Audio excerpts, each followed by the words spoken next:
भारत एक ऐसा राष्ट्र है जहाँ कई धर्म पनपे हैं। यहाँ सभी धर्मों का सम्मान किया गया। यहाँ तर्क को कट्टरता से ऊपर रखा गया। लेकिन इसके बावजूद भारत के संपन्न संस्कृति को जड़ से उखाड़ने की चाहत रखने वालों की कमी नहीं थी। तुर्क और अरबी आक्रमणकारी बहुत कट्टर, शक्तिशाली और अधर्मी थे। उन्होंने विश्व के कई शहरों को मिट्टी में मिला दिया।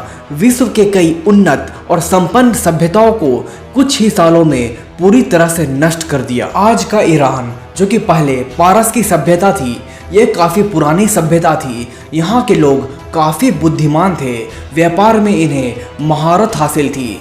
उन्हें एस्ट्रोलॉजी, गणित और कंस्ट्रक्शन की काफी अच्छी जानकारी थी। वहाँ के लोग जरथुस्त्र धर्म को मानते थे, यानी कि पारसी धर्म।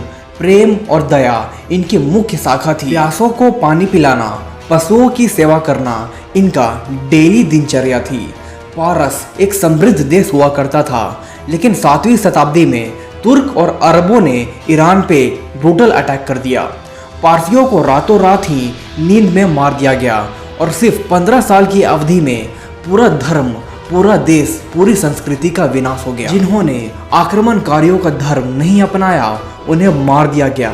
पारसी देश छोड़कर भाग गए। उन्हीं में से कई लोग भारत आए और भारत ने उन्हें शरण दिया। बेबीलोन की सभ्यता दुनिया में सबसे संपन्न थी। इन्हें ग्रीक के द्वारा गेट ऑफ गॉड कहा जाता था। इसे ही मेसोपोटामिया सभ्यता कहा जाता था।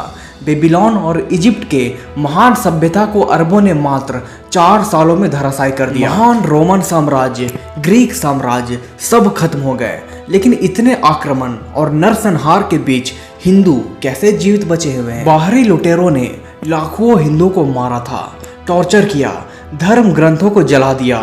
फिर भी ज्यादातर हिंदू आज भी बचे हुए हैं। इसके पीछे का मुख्य कारण है हिंदुइज्म को ट्रेस कर पाना असंभव है। ये पता लगा पाना कि हिंदू कहाँ से, कैसे, कब और क्यों शुरू हुई। कहा जाता है कि ये संस्कृति समय के जितना ही पुरानी है और समय को कभी नष्ट नहीं किया जा सकता। आक्रमणकारियों को लगा कि ऋषि मुनियों और आचार्यों को मारकर हिंदुओं को परिवर्तित किया जा सकता है, उनके अंदर की सनातन को खत्म किया जा सकता है। लेकिन वे गलत साबित हुए।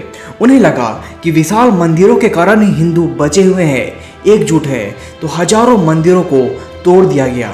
तब हिंदू घरों के कमरों में ही मंदिर बनाकर उसे पूजने लगे। आक्रमणकारियों ने जब उनके घर तोड़ दिए तो हिंदू अपने शरीर को ही देह रूप मानकर, देव मानकर उसे ही पूजने लगे। और ऐसे भी शरीर को आज ना कल तो नष्ट होना ही है, लेकिन आत्मा अजर अमर होती है। उसका ना ही तो जन्म होता है, ना ही वो मरती है। गीता ने हमें यही सिखाया है। हिंदुओं के बचे रहने का एक और कारण है आज़ादी। यहाँ कट्टरता का नामो निशान नहीं है। हिंदू बुद्ध को भी पूजते हैं, गुरु तेग बहादुर को आचार्य मानते हैं और गुरु महावीर को भी भगवान मानते हैं। असल में हिंदू मानवता का धर्म है, जीवन जीने का मार्ग है, खुद काल है, समय है। हमें छत्रपति शिवाजी महाराज, महाराणा प्रताप, जाट, दुर्गादास, सिख गुरु महाराजा रंजीत सिंह जैसे हजारों योद्धाओं के जोरदार प्रतिरोध को नहीं भूलना चाहिए। आज सनातन जो भी मंदिर बचे हुए हैं, इन्हीं की देन है। इनके प्रतिरोध से ही ये मंदिर आज तक टिके हुए हैं।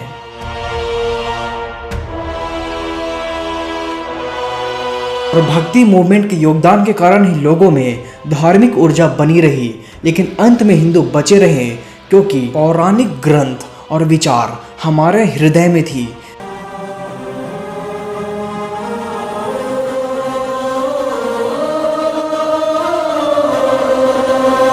दिमाग में थी। ये विचार आज भी हमारे बीच है, हमारे शरीर में ऊर्जा बनकर दौड़ रही है और अनंत काल तक दौड़ती रहेगी, दौड़ती रहनी चाहिए।